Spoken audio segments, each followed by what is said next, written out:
주님의 말씀을 통해서 신앙인의 삶의 모습을 점검하고 있습니다.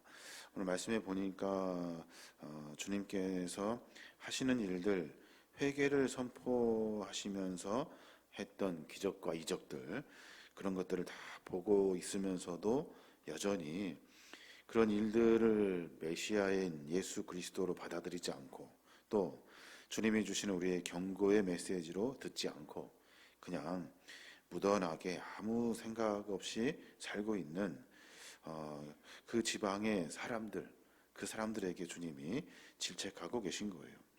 오늘 20절에 보니까 예수께서 권능을 가장 많이 행하신 고을들이 회개하지 아니하므로 그때에 책망하시되 라고 말씀하셔요. 가장 많은 권능과 기적과 이적을 보여주셨음에도 불구하고 그 동네 사람들이 그 일들을 통해서 회개하지 아니하였다는 거예요. 그러면서 주님께서 비유적으로 하신 말씀, 잔치집과 장례식에 있었던 이런 일들을 빗대어서 설명하셔요. 조금 더 들여다보면 세례 요한은 장례식과 같은 금식과 금욕적인 삶을 늘 선포했어요. 그래서 마치 육신의 즐거움과 쾌락을 멀리 해야만 한다. 그래서 늘 금욕적인 삶을 강조했죠. 마치 장례식장의 의식과도 같은, 세례 요한이 이미 와서 금식과 금욕적인 것들을 선포했는데도 그들은 그 일을 통해서 회개하지 않았다는 거예요. 그 뒤에 또 어떻게 됩니까? 기적과 이적뿐만이 아니라 예수님께서는 메시아 예수 그리스도로 우리에게 오셔서 구원의 복음을 선포해 주셨어요. 가는 곳마다 하나님 나라를 말씀하셨고, 가는 곳마다 세리와 죄인의 친구라고 말씀하시면서 우리 모두는 다 하나님 나라의 백성이다 라는 메시지를 선포하셨어요. 이것은 그 당시에 잔치와도 같은 일이에요.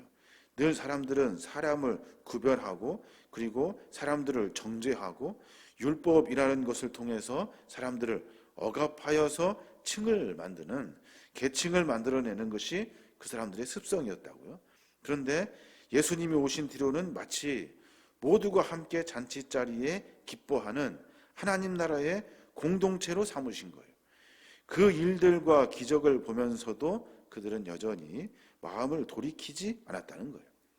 영적 불감증의 상태, 마치 노아 당시의 사람들이 물 심판을 당할 거다라고 선포하며 120여 년 동안 계속해서 노아가 멍청하게 바보스럽게 산 중턱에다가 배를 짓는데 그 기간 동안 사람들이 보고 비웃기만 했다는 거예요. 회개할 수 있는 기회를 주었음에도 불구하고 돌이키지 않았다는 거예요. 롯 당시에 소돔과 고모라 사람들도 마찬가지예요. 유황불의 심판을 당할 때 아브라함으로 하여금 여러 의인들을 찾아가면서 기회와 시간을 주었다고요. 근데 그들은 그 시간을 다 낭비해버리고 말아요. 구원의 메시지를 들었음에도 불구하고 깨닫지를 못하고, 돌이킬 수 있는 시간을 주었음에도 불구하고 그들은 마음을 다잡지 않았다는 거예요. 주님이 그 이야기를 하고 계시는 거예요. 너희들 참 어리석다. 그때라는 말은 하나님께서 메시아를 통해서 하나님 나라의 복음이 선포될 그때를 말해요. 뒤에 보면은 25절에 보면 그때에 예수께서 대답하여 이르시되 천지의 주대이신 아버지여, 이것을 지혜롭고 슬기 있는 자에게는 숨기시고 어린아이들에게 나타내심을 감사하나이다 라고 말씀하셔요. 그러니까 이 천국의 복음을 참 지혜롭고 슬기로운 사람들에게 숨기셨다는 거예요. 지혜롭고 슬기로운 사람들은 누굽니까? 오늘 바리새인들, 서기관들, 제사장들 뿐만 아니라 주님의 복음을, 그 회개의 선포의 메시지를 들었던 사람들, 그 지혜로운 사람들을 하나님께서 다 알고 깨닫고 구원하시고 하자 하시는 계획을 그들은 다 묵살해 버렸다는 거예요. 주님이 하신 말씀, 지혜롭고 슬기 있는 자들에게는 숨기셨다는 거예요. 그리고 또 어린 아이들에게는 나타내심을 감사하나이다 라고 말씀하셔요. 어린 아이들은 누굽니까? 복음을 먼저 듣지 못한 사람들, 그러니까 바리새인들, 서기관들, 대제사장들, 그런 사람들이 아니라 연약하고 늘 차별받았던 사람들, 그리고 늘 무시됐던 사람들, 그 사람들이 복음을 듣고 움직였다는 거예요. 마음이 움직이고 삶이 움직이고 주님을 향하여 발걸음이 움직여졌다는 거예요. 그 이야기들을 주님이 하고 계시는 거예요. 이것이라고 말씀하신 이것은 하나님의 구원의 메시지, 복음의 메시지예요. 그때라고 말씀하시는 그때의 책망은 복음이 전파되었음에도 불구하고 듣지 않고 깨닫지 않는 사람들의 징벌의 시간들을 주님이 말씀하고 계시는 거예요. 우리도 한번 가만히 묵상해 볼 필요가 있습니다. 우리는 그때라는 주님의 그 시간적인 구원의 메시지, 지금 현재 우리에게 계속해서 반복되어 있는 하나님의 회개의 선포, 하나님의 메시지를 우리가 깊이 알고 깨달아야 하는 거예요. 아무리 주님이 말씀하시고 선포하신다 하여도 우리가 알고 깨닫고 돌이키지 아니하면 하나님의 구원의 은혜를 맛볼 수가 없는 거예요. 옆에서 아무리 깽가라치고 그리고 기쁘고 잔치를 벌린다 하여도 잔치에 참여할 수 있는 마음이 없으면 아무것도 아니라는 거예요.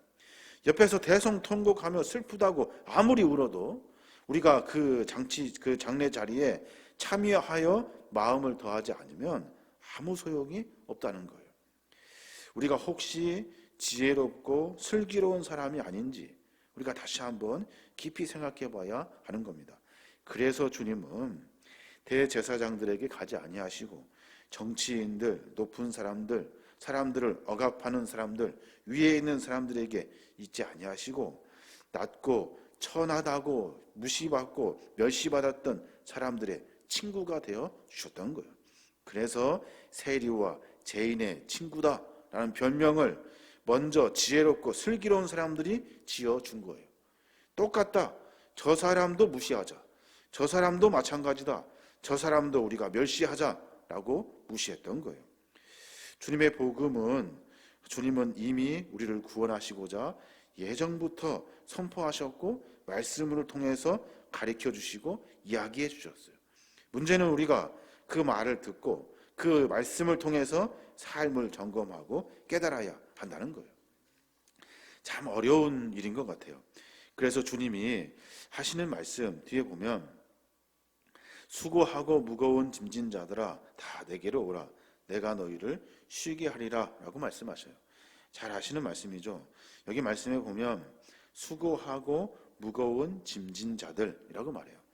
여기서 말하는 짐은 뭘까요? 짐 여러 가지로 해석할 수 있을 거예요. 여기서 말하는 짐은 지혜롭고 슬기 있다 하는 사람들이 만든 짐이에요.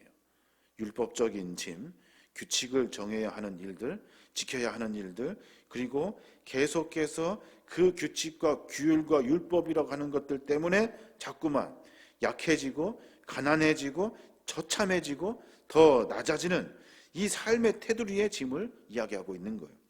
수고하고 무거운 짐진 자들아 그쪽이 아니라 예수 그리스도 하나님의 메시아를 선포하신 주님에게로 오니라 라고 말씀하시는 거예요. 그래서 29절에 나는 마음이 온유하고 겸손하니 나의 멍에를 메고 내게 배우라 말씀하셔요. 나는 마음이 온유하고 겸손하대요. 누구를 빗대어 하시는 말씀이에요? 지혜롭고 슬기 있다 하는 사람들, 복음이 선포됨에도 불구하고 깨닫지 못하고 교만함으로 삶을 만들어가는 사람들, 나는 그 사람들과 다르다는 거예요. 그리고 나서 하신 말씀이 나의 멍에를 메래요. 나의 멍에를. 멍에가 뭡니까? 멍에는 소가 이렇게 뭘 끌 때 이렇게 소 등이 아프지 않도록 이렇게 보호해주는 장치예요. 그러니까 우리의 삶의 여정 가운데 삶의 여러 수고스러움이 있다고요. 그런데 주님께서는 주님이 주시는 멍에를 메면 그것이 쉬워지고 가벼워진다라고 말씀하고 계시는 거예요. 멍에의 성서적인 의미는 친절하다라는 의미래요. 멍에가 어떻게 친절할 수 있습니까? 소가 안타까운 마음에 사람들이 멍에를 만들어서 지우는 거예요. 완전히 해결할 수 없지만 그래도 안타깝고 긍휼히 여기는 마음으로 멍에를 만들어서 지우는 거예요. 다 해결될 수는 없지만 주님이 주시는 멍에를 매면 친절하게 온유하고 겸손하신 주님의 친절을 맛보게 되고 그 멍에는 쉬워진다는 거예요. 가벼워진다는 거예요.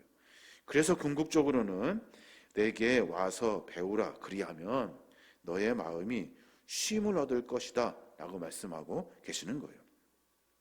오늘 이야기의 전반적인 이야기를 보면 주님이 분명히 하시는 메시지가 있어요. 야, 사람들이 말을 해도 듣지를 않는다.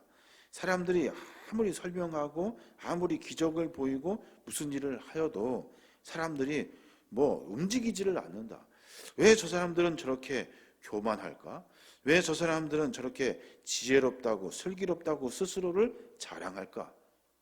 그것이 아니라 어린아이와 같이 메시지를 들으면 깨닫고 알고 분별하여서 내가 순수하게 받아들여서 삶을 고치는 그런 삶이 되어야 한다. 수고하고 무거운 짐진 모든 사람들, 사람의 얽매가 아니라 사람이 무겁게 하는 그런 율법적인 짐들이 아니라 겸손하고 온유하신 주님의 친절을 맛보아야 된다라고 말씀하고 계시는 거예요. 그 당시에 사람들은 모세의 율법을 철칙으로 여깁니다. 결국에는 그 율법이 자기들의 그 짐이 돼요.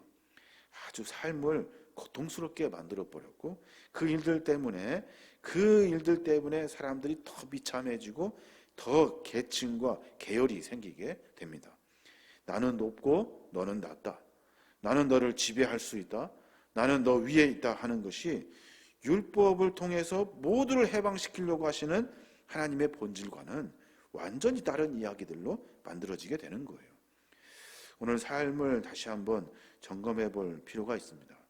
우리는 신앙으로 삶을 살아내면서 우리 안에 나도 모르는 사이에 교만하고 나도 모르는 사이에 억압시키려고 하는 그런 삶의 모습들이 있어요. 지혜롭고 슬기롭다 하는 것으로 빗대어 가지고 덮어 가지고 마치 지혜로운 것처럼 그렇게 일하고 슬기로운 것처럼 그렇게 일해요. 주님은 그것이 틀리다는 거예요.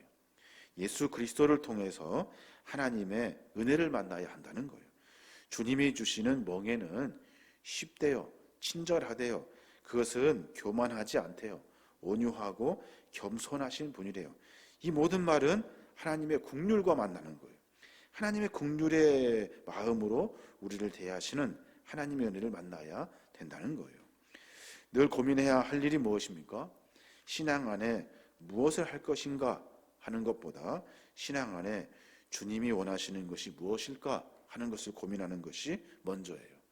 무엇을 해야만 하는 것 같죠? 그래야 믿음과 신앙이 성장하는 것 같아요.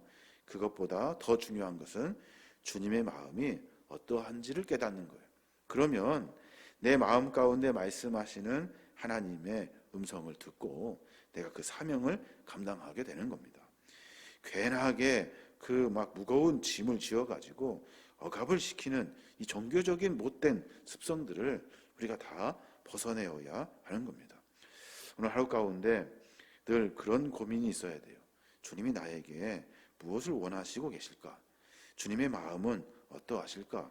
주님은 내가 삶 속에서 과연 무거운 짐을 지고 살아가는 이 삶 속에서 어떻게 위로하실까? 어떻게 긍휼의 은혜를 베풀어 주시려고 하실까 하는 것을 늘 고민하며 삶을 살아야 하는 겁니다. 종교는 뭡니까? 종교의 궁극적인 목적이 뭐예요? 종교의 궁극적인 목적은 우리 인간의 자유함입니다. 자유함. 자유는 멋대로 하는 것이 아니에요. 자유는 하나님으로부터 나오는 자유예요. 믿음과 신앙은 거기에서 시작하는 거예요. 내가 만약에 무언가로부터 억압받고 무거운 짐을 지고 있다 한다면, 그것이라 한다면 그것은 잘못된 거예요. 내 안에 자유를 누릴 수 있어야 하는 것이 종교예요. 신앙이라고요. 하나님도 주님도 우리에게 그것을 말씀해 주고 계시는 겁니다. 많은 사람들이 주님의 말씀을 듣고 어안이 벙벙합니다. 도대체 내가 살았던 삶이 다 틀렸단 말인가? 도대체 주님은 무슨 말씀을 도대체 하시는가? 바리새인, 서기관들, 대제사장들은 들으면 들을수록 자기 자신들의 잘못을 깊이 깨닫게 됩니다. 거기에서 돌이키면 참 좋았을 것인데 그 깨달음을 다 덮고 눌러가지고 자기가 가지고 있는 교만으로 예수님을 다시 또 정죄하는 그런 어리석음을 범하게 되는 거예요. 오늘 하루의 삶 가운데 주님의 마음을 늘 고민하며 삶을 살아야 합니다. 주님은 우리에게 무거운 짐을 지우려고 하시는 분이 아니셔요. 우리의 삶의 여정 가운데 멍에를 맬 수 있도록 하시는 분이셔요. 우리 삶의 모든 문제가 해결될 수 없지만 주님의 은혜로 말미암아 주님의 친절을 만날 수 있고 주님으로 말미암아 쉽게 삶의 은혜를 만나게 되는 거예요. 하나님, 나에게 주님의 멍에를 좀 주십시오. 내 삶 속에서 해결받을 수 있도록 온유하고 검소하신 주님께서 나에게 딱 맞는 멍에를 좀 주십시오 라고 기도하는 것이 우리의 기도가 되어야 될 줄로 믿습니다. 오늘 하루 가운데 그런 고백으로 말미암아 신앙과 삶의 모습에서 더 성숙하는 저와 여러분이 되시길 주님의 이름으로 축원합니다.